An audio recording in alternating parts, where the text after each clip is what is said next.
Very warm welcome to English News Bulletin, here with you with top stories from Turkey and Kurdistan. 21st of February 1952 in Bangladesh, students have gathered to protest the decision to make Urdu not Bangla the official language. The standoff takes place then just after 4 p.m. local time. Police fired on students, activists killing thousands of them. The outrage followed led to eventually Bangladesh gaining their independence in 1951. Now, tomorrow, Kurdish people and many organizations in this framework will be holding meetings and press statements and many other activities to draw attention on this day.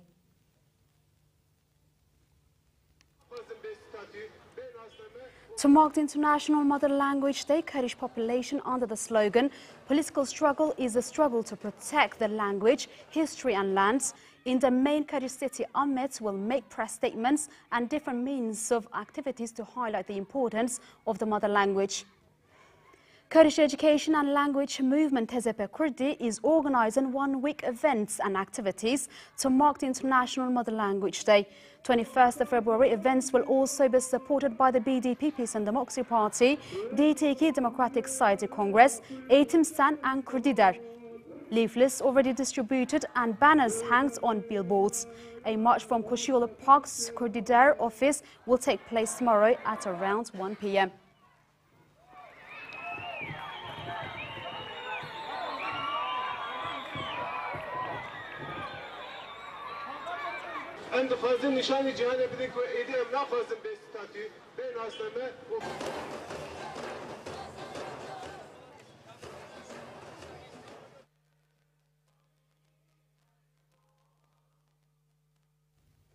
Members of Al-Qaeda-linked group captured by YPG force in Rojava. People arrested by Kurdish security forces in Afrin in recent days have admitted that they were on their way to receive military training at camps near the town of Reyhanlı, across the border in Turkey.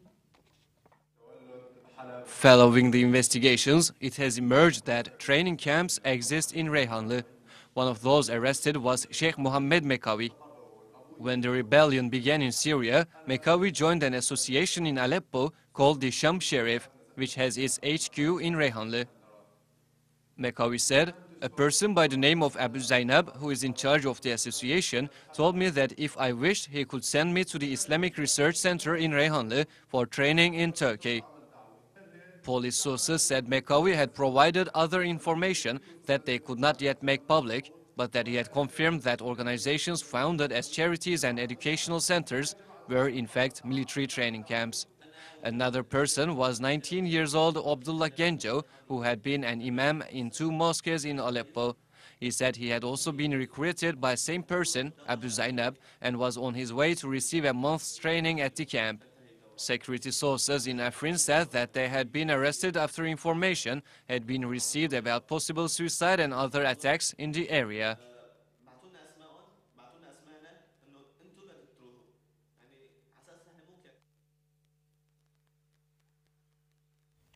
Let's go back to the International Mother's Language Day, as we mentioned at the beginning of our news bulletin. Tomorrow is the 21st, and Kurdish people will hold marches and demonstrations, also press statements in many cities of Kurdistan. Now we'll talk about this subject. Joining me now, a writer, Kurdish writer, Sidar Jirsh. Good evening to you, Sidar Jirsh. Good evening to you and your esteemed viewers.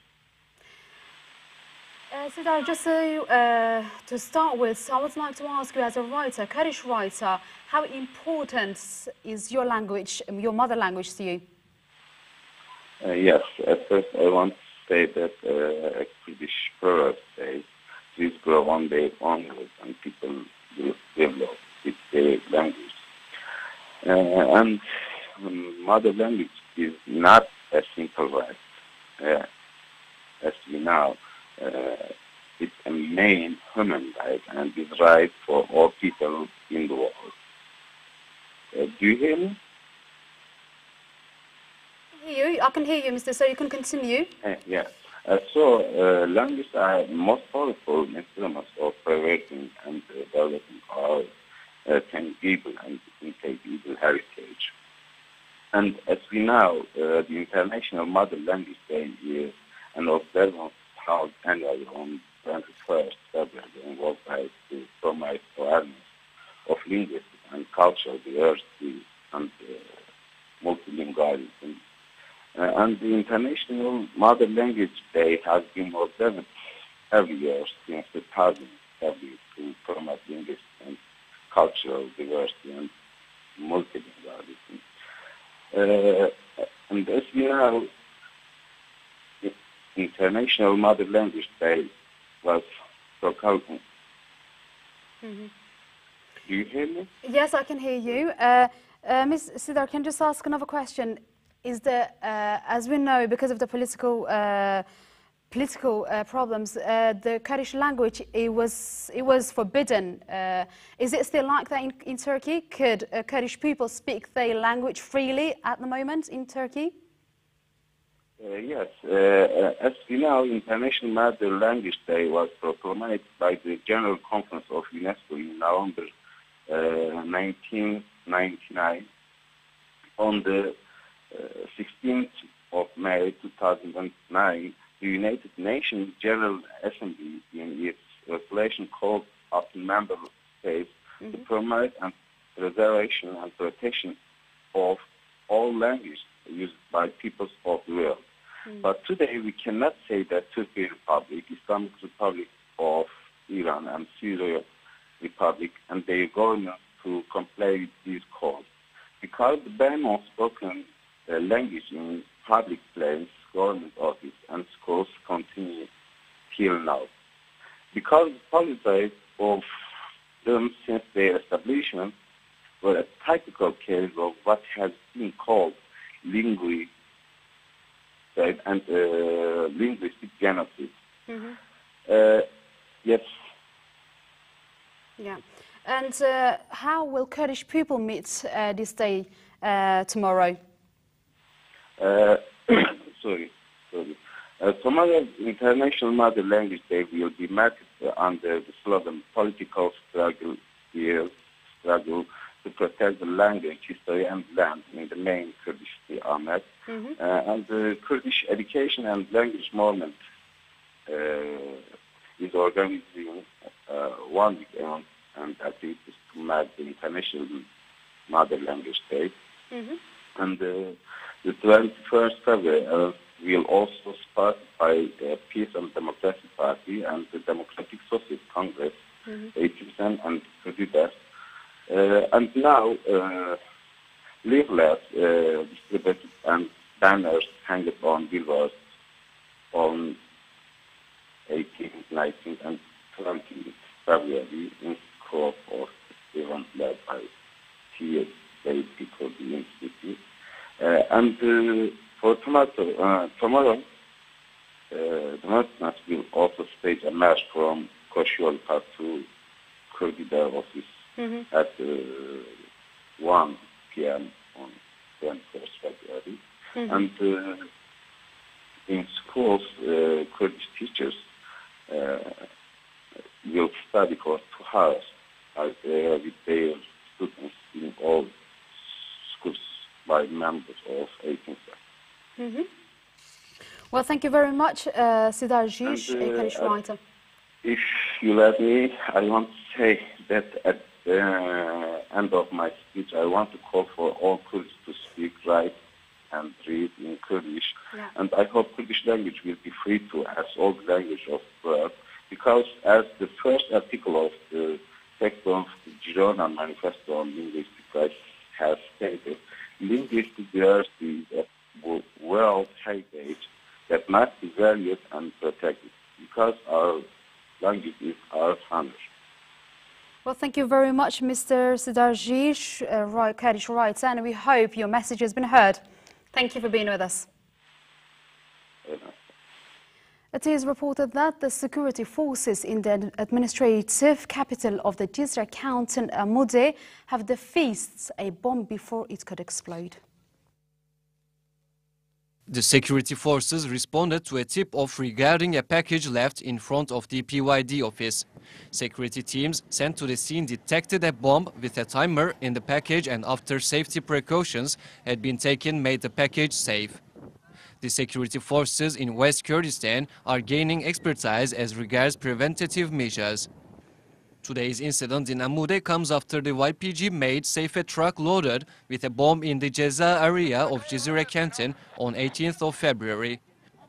The YPG liberated the town of Ceza and 11 villages in the surrounding area near the Iraqi border during operations launched against the Islamic State of Iraq and Syria, the Al-Nusra Front and Ahrar al-Sham on 15th and 16th of February.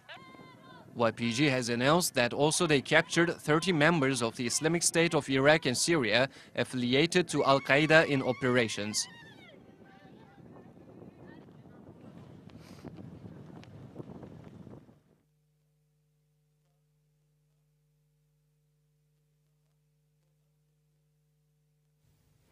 Al-Hassak Abdul Samad, also artist, was a member of the Foundation for Culture and Arts.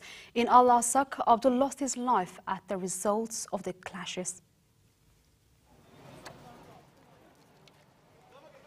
It has been reported that a bomb blast occurred in Tel Hajar in the city Al-Hassak on 18th of February. According to sources, a member of the Foundation for Culture and Arts in Al-Hassak, Abdul Samad, also were present during the explosion, where the explosion happened in Hajar Tel neighborhoods in the city.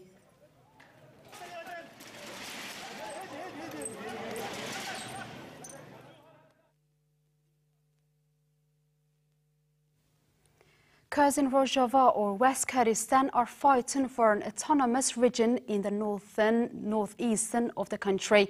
Women's Defense Units, YPG, has battalions in all of the Rojava cities and organizational activities in all of its towns and districts.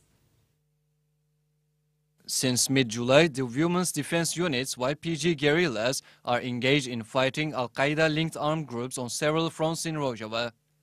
Women make up 35% of the 45,000 fighters. Although the exact number of female fighters is unknown, it is thought to be in the thousands. The group is regarded as the military wing of the Kurdish Democratic Union Party, PYD. Women used to be suppressed and exploited in our society and regarded as inferior by the men, Eylem says. Now we have the chance to be role models for Kurds and for other ethnicities, for instance, for Arab women.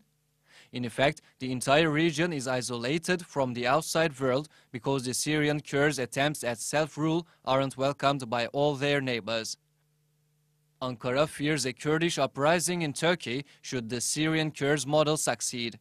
The Iraqi government entertains sympathies for Syria's Kurds, but remains guarded as long as it is not clear who is to rule in Damascus in the future.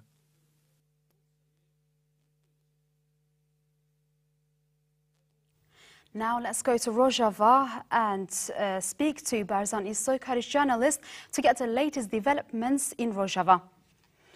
Good afternoon to you, Barzan. Good evening for you. Barzan, could you tell us what is the latest development in Rojava?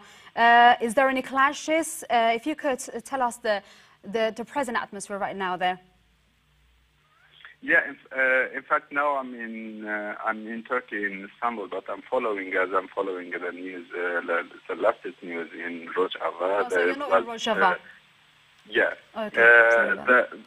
The latest news was, or the latest clashes was in south of Tilkocher, like 35 kilometers in south of Tilkocher, in a town of Ceza.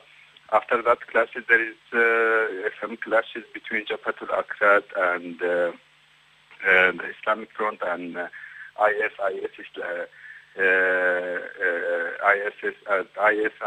groups that related to Al-Qaeda in Azad and some in Manbij also. Mm-hmm. Also, there is some time to time clashes between Jabhat al-Akrad and ISIS in Jarablus. Okay, and about the number of people who kill their life, do you have any information regarding on that?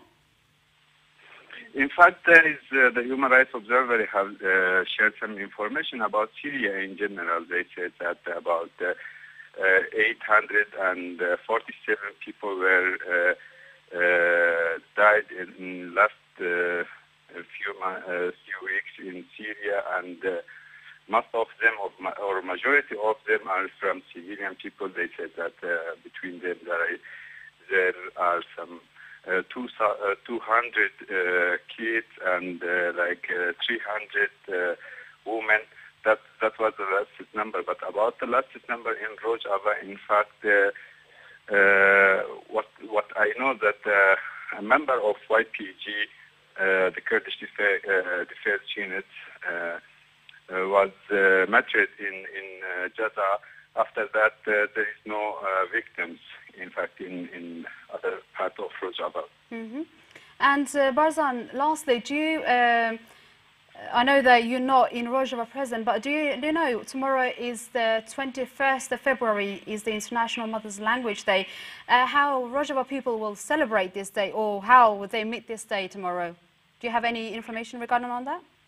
Yeah, about the celebration of the Kurd or Mother Language Day in Rojava. In fact, the Democratic Culture Movement, which is Tabchand in Rojava, is preparing for celebration for this day. Also, we have now in Rojava, especially after announcing of self-administration in Rojava, as you know, you see that the social agreement in Rojava, that everybody can teach, can learn and train and speak his mother language. That's why we can say that it's the first time after the Rojava revolution or raid up.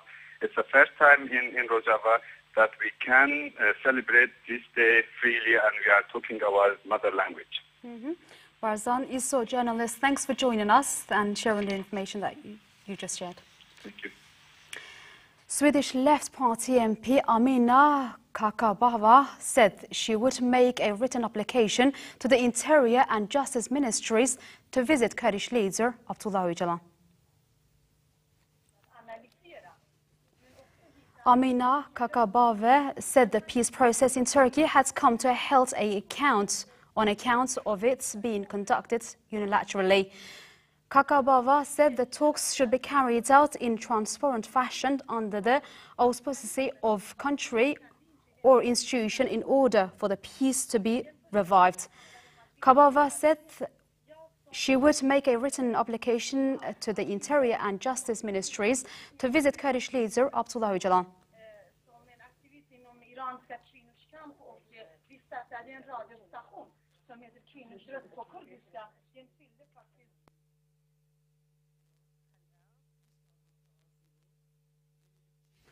Now on the line, Amina Kakabava is on the line with us. She will be joining us, and let's ask why she actually would like to go and visit Kurdish leader Abdullah Öcalan. Good evening to you, Mrs. Kakabava. I'm not sure if I'm pronouncing it right. Yes, of course I heard. Good evening. I would like to firstly ask you, what made you to want to go and visit Kurdish leader Abdullah Öcalan in İmralı Island prison? Actually, I have been thinking in a couple of years that when the peace process had been talking from the Kurdish side, I know they have been talking a lot of times before Öcalan, was arrested, but the Turkish side has never had the ambition in the naturally way to have the peace process with the Kurds. But now he's in arrested and in the island that I have mentioned in the Swedish Parliament as Guantanamo, because I don't want to have a Guantanamo in the middle of the European country. But that's one of the purpose to application to visit him, to ask him what is his opinion about the unequal, according me, unequal level of the peace process.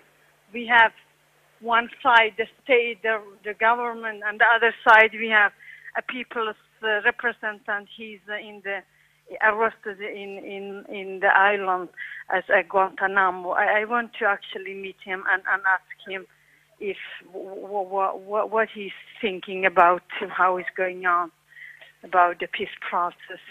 And have you made any official application right now? I have. I wanted to send tomorrow. So I have in Turkish, and I want to write in English too. So I wanted to send. Maybe I can bring 2 or 3 other parliamentarians too. Mm-hmm. So I hope that not from a special party, but I'm leftist, of course. I'm like by myself have Kurdish background, but I know that a lot of people they support the Kurdish people also. But I have also another purpose to ask him to if there is possible to have another part in the peace process and force to the Turkish government to have, yes, he's in the jail. It's impossible to have, all the process, just one side has all power, the other side has nothing. No media, no, sometimes somebody can meet him, Öcalan, Mr. Öcalan, the rest is not, he's in the jail, he can't meet anybody. So for me, another part is the third part. So you're saying that because Kurdish leader is in jail, he cannot play his role in order to build a peace process. Is that what you're saying, yeah? Yes, because he can not hear any, he has not TV station.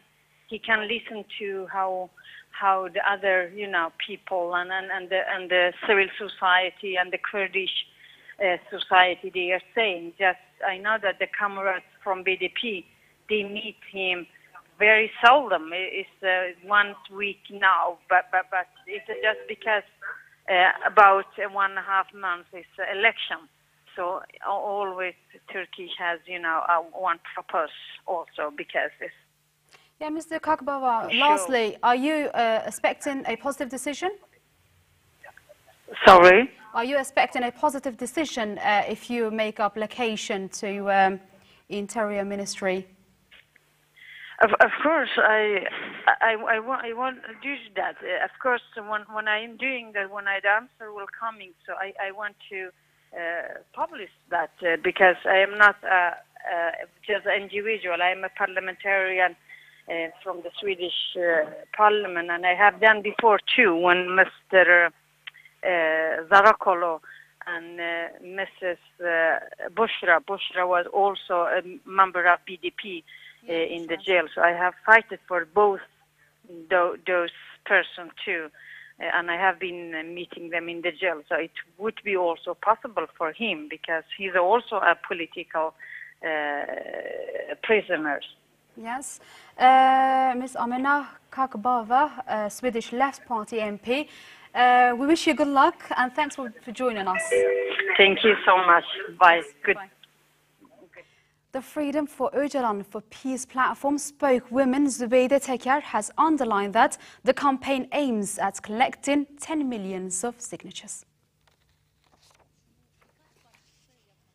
Teker said this is a campaign for peace. To free Öcalan would be the biggest contribution to peace.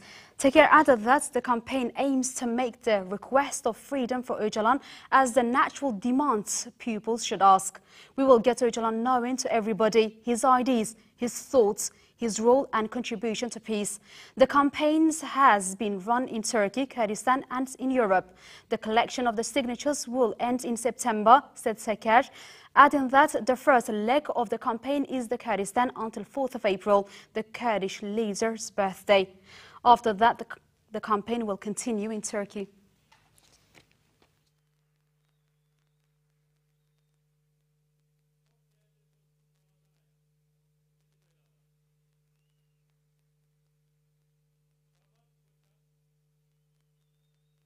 People's Democratic Party, HDP, Beyoğlu mayoral candidate Korhan Gümüş said they will erect a monument in Taksim Square to those who died during the Gezi resistance.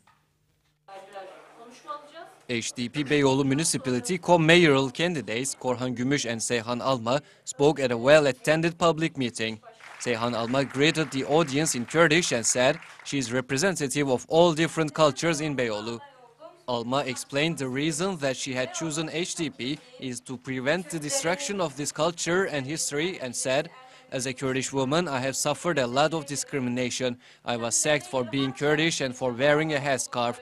We will devote half of the budget to women and try to find a solution to the problem of childcare." Co-mayoral candidate Korhan Gürmüş said they had a program of fundamental change for future. He remarked that we aim to replace centralization with localization, conflict with dialogue, violence with peace, injustice with justice, and to protect human dignity. Gümüş also added that they would end urban renewal projects which encouraged bribery and corruption.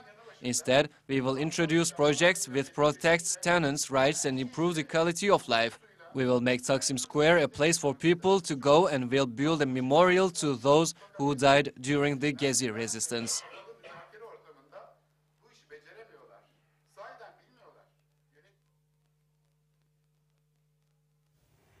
Turkey's president announced his approval of the new law tightening control over the internet, bolstering a battled Prime Minister Recep Tayyip Erdogan, but deepening concerns about free speech and the rule of law.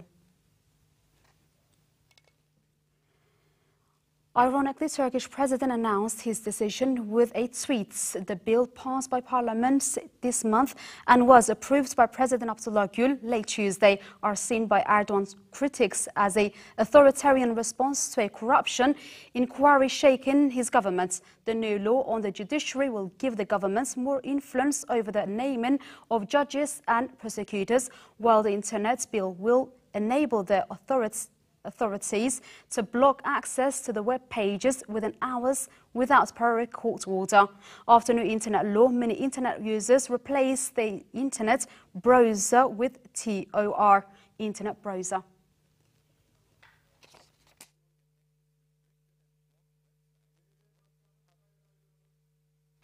In Turkey, around 200 journalists protested against censorship and government's pressure on the media. Many referred to the ruling party when they chanted AKP party, "Get your hands off the media."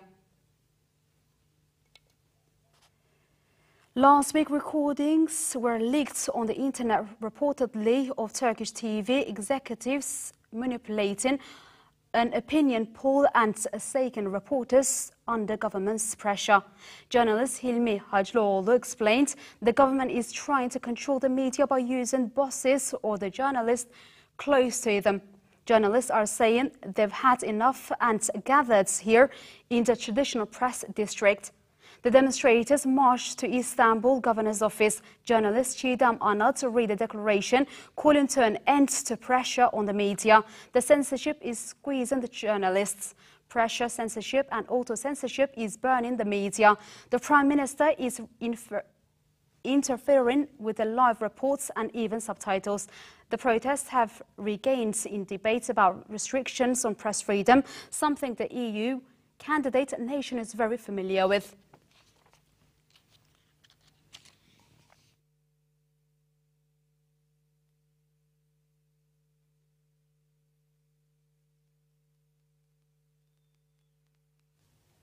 For the Media Monitoring Authority, at the end of 2013, 59 journalists and 23 publishers were in prison. 34 out of 59 journalists and all publishers were from the Kurdish media. While 59 journalists and 23 publishers were arrested in 2013, 186 journalists, one media outlet and 2 internet sites were subjected to attacks. ECHR ordered to Turkey to pay €198,935 in related cases. 143 media workers lost their jobs. Among Turkey's roughly 10,000 official press card holders and other thousands who are actively on the job, only 1% is currently under the umbrella of a union. With more than 2,500 newspapers, 250 TV channels, Turkey's vibrant media has failed to improve its editorial independence and investigative journalism due to anti-democratic laws and editorial interventions from the government and capital-related lobbies. 2013 became a year where 59 journalists and 23 publishers were jailed, where journalists were arrested or subjected to violence by the police with impunity, where reporters and columnists led off one by one or en masse, and where editorial interventions became so visible. 59 journalists and 23 publishers welcomed 2014 behind bars in Turkey. 56 journalists and all publishers were jailed due to Turkey's Anti-Terror Act (TMK) and Turkish Penal Code's articles related to terror organizations. At the end of 2013, 59 journalists and 23 publishers were in prison. 34 out of 59 journalists and all publishers were from the Kurdish media.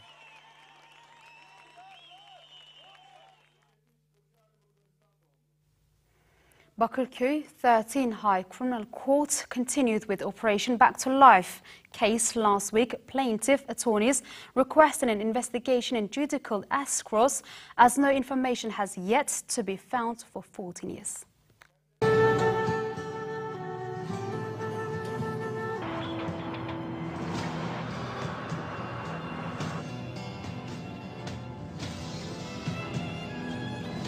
Advocates Güçlü Sevimli, Gülüzer Tuncer, Erhan Ergün, Several Balıklı'ya, Fikret İlkiz and Hasan Fehmi Demir reminded the court that they have made similar requests in the past. On 27th of July 2011, we have submitted detailed documents on how officials attempted to obscure evidence, how they vanished most of the crucial evidence for real, how the investigation has been stuck for 14 years, how their real purpose is to destroy that evidence and help those responsible run away from justice, they wrote. The statement also included the following observation. Even though those who intervened the Bayrampaşa prison Ward C are known, even though dozens of requests have been made for their identification, even though 4 years have passed since the first request, gendarmerie authorities have yet to return our request and turn in the name list of those soldiers.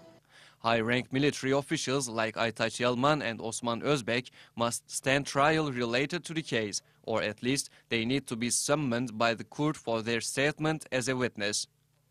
For all these reasons, attorneys continued, we are requesting the court to urge Justice Ministry and gendarmerie authorities to demand all plans, orders, documents, footages, archive registries and reports related to the case.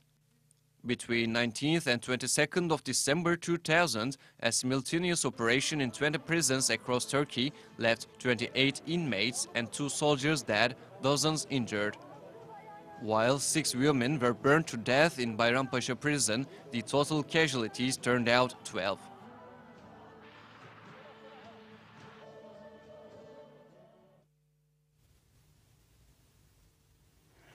Following months of preparations, Copenhagen Kurdish Film Days 2014 is expecting a grand opening next week on Thursday. Kurdish Film Days will continue for 4 days with some of the most prominent films of the Kurdish cinema. Copenhagen Kurdish Film Days 2014 is expecting to take place from 20th to 23rd of February with some of the most prominent films of Kurdish cinema. Kurdish Film Days organized by the Kurdish Association for Students and Academics, Focus A, and Cinemateket, the Danish Film Institute. Cinemateket will welcome film enthusiasts into an environment filled with Kurdish atmosphere, while the opening starting at 6 p.m. on the 20th will include live music and refreshments, says the organizers. On Thursday, the festival will open with the gala premiere of the latest masterpiece by Hinar Salem, My Sweet Pepperland, Salem's award-winning feature film, which holds the Kurdish title Aga, meaning tribe leader, casts a true Western-style feature which is set in the post-Saddam Kurdistan. My Sweet Pepperland was screened in the Un Certain Regard section at the 2013 Cannes Film Festival. More films in the program counts Heavy, which will be accompanied by its producer Zülfiye Akkulak for a post-screening dialogue and panel discussion about Kurdish women, and others include Jin of Reha Erdem, Before Snowfall of Hisham Zaman, Handful of Ash of Nabaz Ahmed, Women Dengbej of Atelier Mor Collective, Rhino Season of Bahman Gobadi, and about 111 girls of Nahid Gobadi.